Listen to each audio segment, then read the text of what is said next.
Known around the world for her intelligence, elegance, and outspokenness, Queen Rania of Jordan has divided opinion between those who feel she should take a more traditional role and those who see her as a shining example for modern Arab women. She was in New York recently, and she joined me to talk about the role of women in Islam and how to promote the voices of moderation within that religion. Queen Rania, thank you so much for doing this. Thank you. It's a pleasure to be here.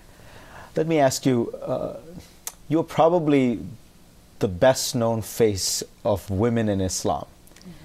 And many people talk about Islam and they worry particularly about the role of women in Islam. And they feel that Islam has placed women in a subordinate and subjugated role. How do you react to that charge? Well, I personally think that Islam in and of itself does not subjugate women and does not hold them back. But certain people choose to interpret Islam in a way that does hold women back.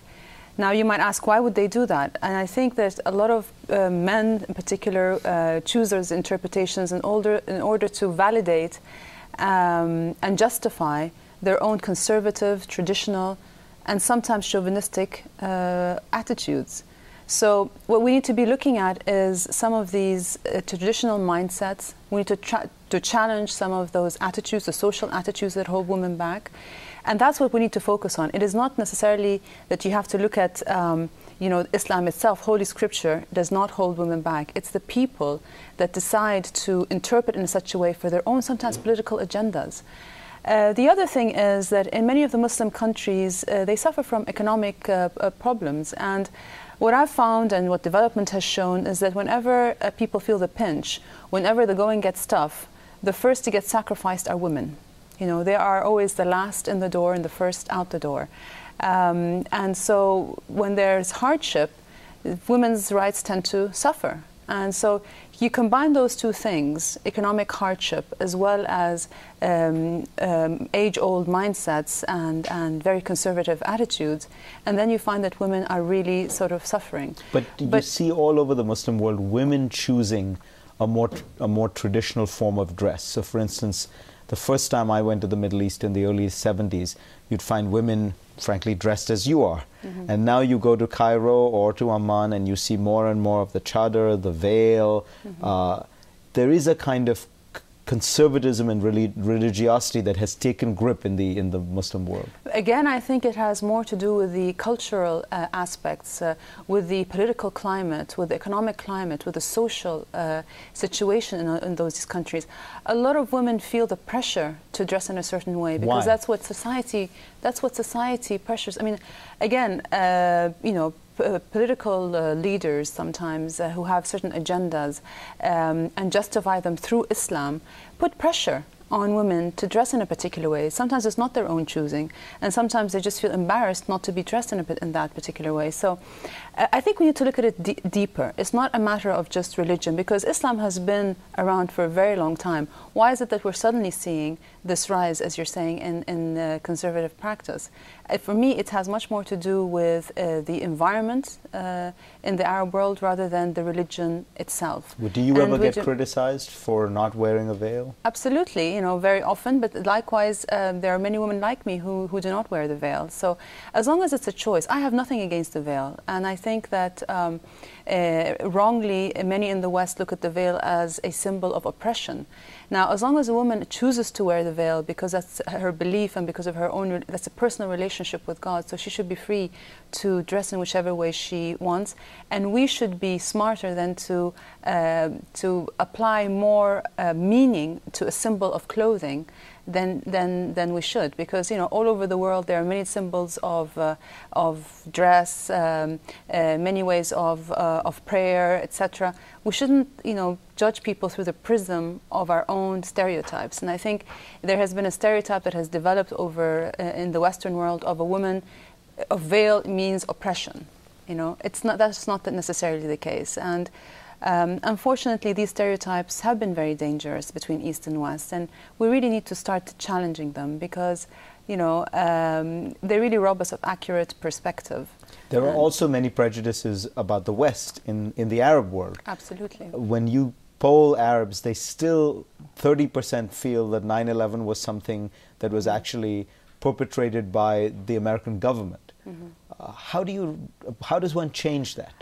There was an interesting Gallup poll that came out earlier this year, in which they asked many in the West if they thought that the Arab world was interested in improving relations, and the majority said no, they don't. And likewise, in the Muslim world, they asked if the West was interested in improving relations, and they said no.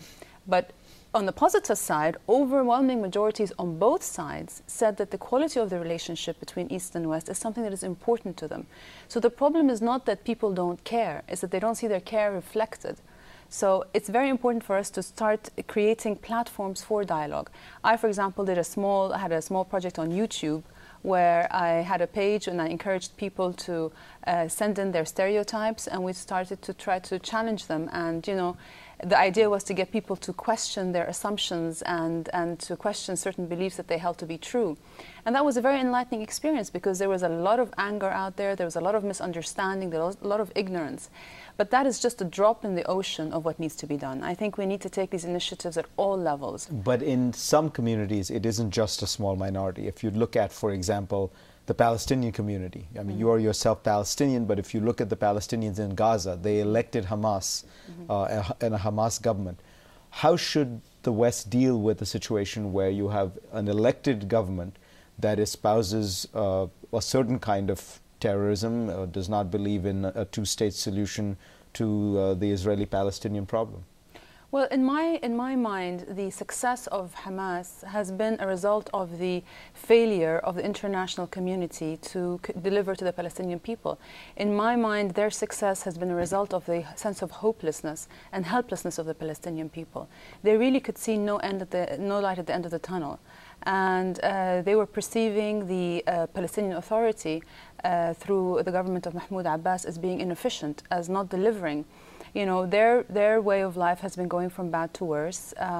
If you look at Gaza, for example, unemployment is now at over 50%.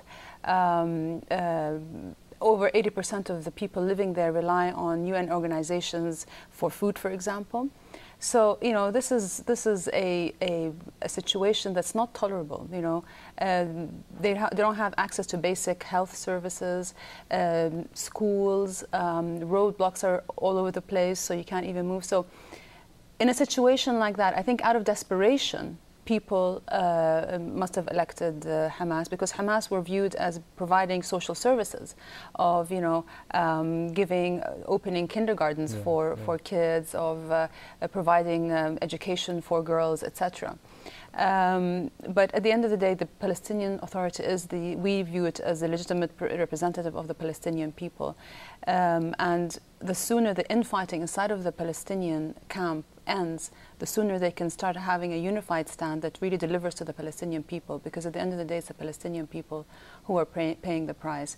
And the onus is on the international community to try to embolden and strengthen the moderate hand, so that the moderate hand can show that it's delivering to the people, and that's where they will be able to have more power and more leverage. I don't think people by nature are extremists. You will never find a population of extremists. Extremists have existed throughout the centuries on all religions. And what happens is extremists start to have more leverage when the situation is bad. And we will be right back.